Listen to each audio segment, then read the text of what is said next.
So let us start with the solvents today. This is the index. We are going to learn about the classification of solvents, properties of the solvents which determine its utility. Okay. And the other topics, let us see if possible. In the next slides, we will be discussing about the rest of the properties of the solvent by taking example of HF and ammonia and followed by the leveling effect. So solvent is a substance which is capable of dissolving solute to form solution, usually liquid in the state, but can be gaseous or solid or supercritical fluid also.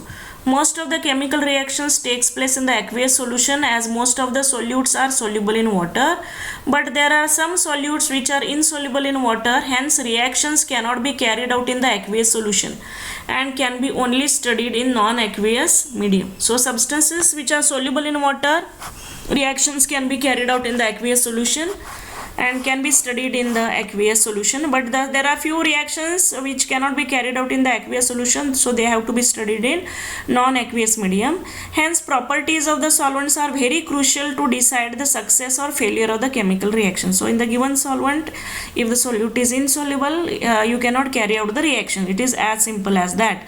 So study of solvent is important, as solvents are used in the synthesis, extraction of compounds in the pharmaceutical industries, purification of petroleum products as well as natural products and so on. So solvent of proper choice is very important for the success or failure rate of the chemical reaction or any chemical process for that matter.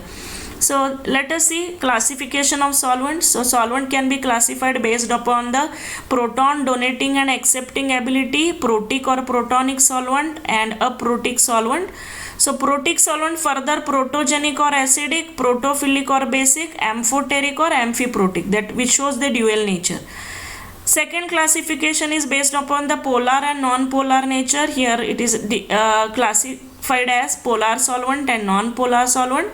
Then aqueous and non-aqueous, one with water, that is aqueous, without using water or organic liquids, that is non-aqueous. And last one is organic and inorganic nature. So organic nature includes organic solvent, inorganic is water, of course. Okay, so this is a flow chart which gives the classification of solvents based upon the different criterias. So let us study in detail. Based on the proton donating and accepting ability, here it is defined as the solvents are capable of either donating the proton, accepting, or both, depending upon the nature of the reacting species. So acidic or protogenic solvents, so these can lose the proton very easily. For example, HF, H2SO4, HCOH, these are the acidic or protogenic. Basic solvents or protophilic solvents, these can accept the proton readily. For example, NH3, basic or protophilic solvents. Amphoteric or amphoteric solvents, amphiprotic solvents, which show dual nature. It can lose the proton, or either it can accept the proton, or it can do both the things depending upon the nature of the reacting species. So here water, liquid ammonia and alcohol, these are referred to as amphoteric solvents. So amphoteric solvents undergo self-ionization, in which proton transfer takes place between the two similar neutral molecules and cation anion pair of solvent is obtained. So you can see here one of the H is given, it is converted into OH minus, H3O plus, NH4 plus and NH2 minus. Okay.